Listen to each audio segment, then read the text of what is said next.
अस्सलाम वालेकुम students, here is Usama Tahir और आप देख रहे हैं learn English with Usama Tahir.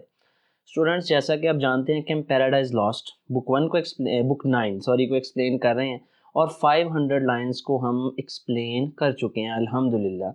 With the blessing of God we have completed first 500 lines of book 9 and book 9 जो है ऑलमोस्ट 1200 लाइंस हैं, उसकी राउंड ऑफ करके 11 समथिंग है, मतलब 1200 है। तो इंशाल्लाह very soon will be able to complete it with your support and with my effort.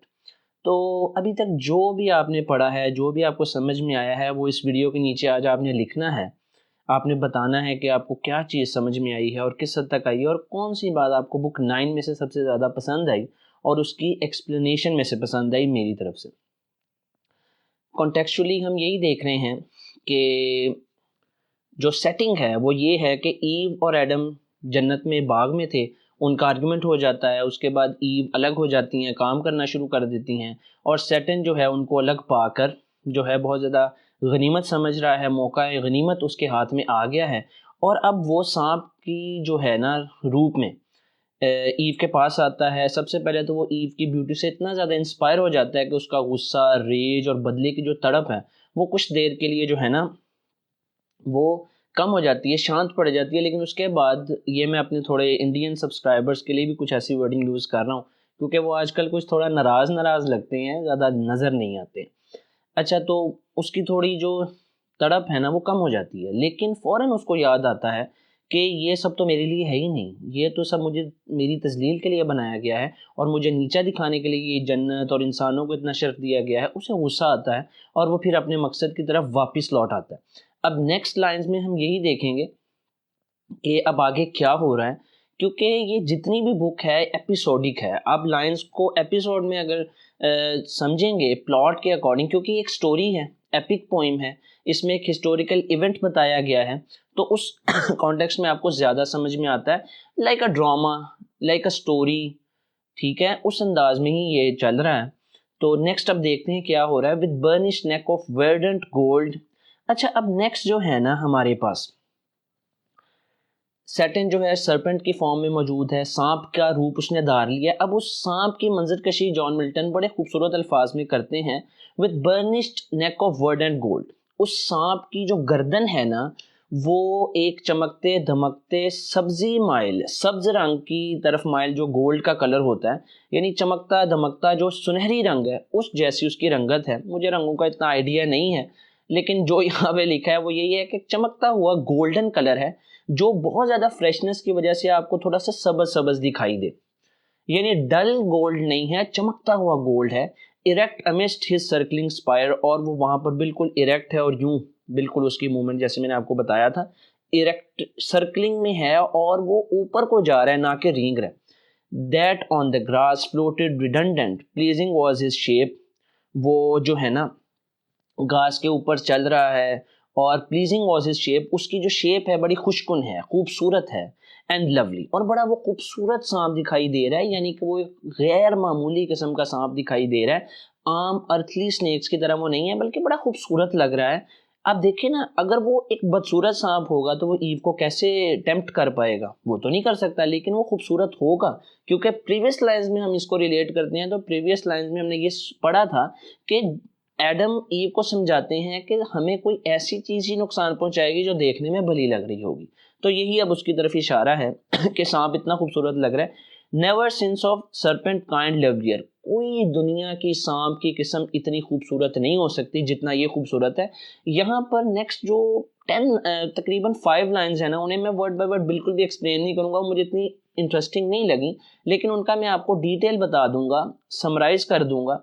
वो ये कि यहाँ पे जॉन मिल्टन जो है ना लतीनी और यूनानी जो रिवायात हैं उनके देवताओं की, जिन्होंने जो है सांप का रूप धारा, उन देवताओं की रूप धारने के बाद जिस जिस तरह के वो सांप बने, उन सबसे ज़्यादा खूबसूरत सांप सैटर्न को कहा गया है। यानी सैटर्न ने जो रूप धारा है सांप का, वो कहीं ग्रीक मैथोलॉजी में, यूनानी मैथोलॉजी में, आप एक्सप्लेनेशन में भी यही लिख दीजिए, क्योंकि ये आपको बहुत मुश्किल होगा कि उनकी मैथोलॉजीज़ को जाके आप गूगल कीजिए, उन्हें पढ़िए। वो एक बड़ा ही ना बोरिंग बेजार कुन काम भी है और बड़ा ही इरिटेटिंग भी है। विद बर्निश नेक ऑफ वर्टेंट, ये मेरा फ्रेंड ये मेरे ख्याल 2 दफ़ा मेरे से आ गया, इट्स ओके। नेक्स्ट में हम चलते हैं, क्योंकि 505 से अब हम जो है नेक्स्ट लाइन्स पे चलते हैं। Hermione and Cadmus or the god of Epidaurus not to which transformed Ammonian Jove or Capitoline was scene. ये उन्हीं खुदाओं के तज़किरे हैं जिस तरह से हारमोनियन और कैडमस के बच्चे उन्हें गुनाह के तौर पर सांप बना दिया गया, और दी गॉड इन एपेडरस एक जगह का नाम है जो कि सांप की सूरत में तब्दील हो गया। ये Ammonian Jove or Capitoline was seen he with Olympias this was who bore Scipio to the height of Rome with tract oblique. यानी कि ये वो सारे ग्रीक मिथोलॉजी के किस्से यहाँ पे बताए गए हैं, लातीनी और यूनानी कदीम रिवायात हैं कि वो फलाना देवी देवता था जिसका नाम हरमियोन था, जिसका नाम कैडमस था, अमोनियन था, ये था, वो सांप की सूरत में जितने भी खुद को तब्दील उन्होंने किया था वो सब इतने खूबसूरत नहीं थे, उन सबसे ज़्यादा सैटर्न खूबसूरत दिखाई दे रहा था। यहाँ पे जो है पोइट समटाइम्स अपनी इल्मी जो है इल्म का भी इजहार कर रहा होता है कि देखो मुझे कितनी रिवायात याद हैं और कितना कुछ मैं जानता हूँ। अच्छा नेक्स्ट हम क्या देखते हैं, एट फर्स्ट। अब यहाँ से जो है ना बेसिक लाइंस स्टार्ट होती हैं कि एट फर्स्ट, सबसे पहले तो, as one who sought access, अब उसको रसाई तो मिल गई है ईव की तरफ, बट फियर टू इंटरप्ट, लेकिन वो उसे डिस्टर्ब करने से डरता है, यानी फौरन उसको इंटरप्ट नहीं कर रहा उसके काम के दौरान, क्योंकि ईव वहाँ पे खड़ी फूलों वगैरह को ठीक कर रही हैं। Side long he works his way, बिल्कुल साइड से, किनारे से वो ईव के पास चुपके से जाने की कोशिश करता है, क्योंकि सैटर्न अपनी कनिंग फीचर्स की वजह से, अपनी मक्कारी और अय्यारी की तबीयत की वजह से जाना जाता है। तो उसका वो तरीकाकार बता रहे हैं कि वो एक सांप है।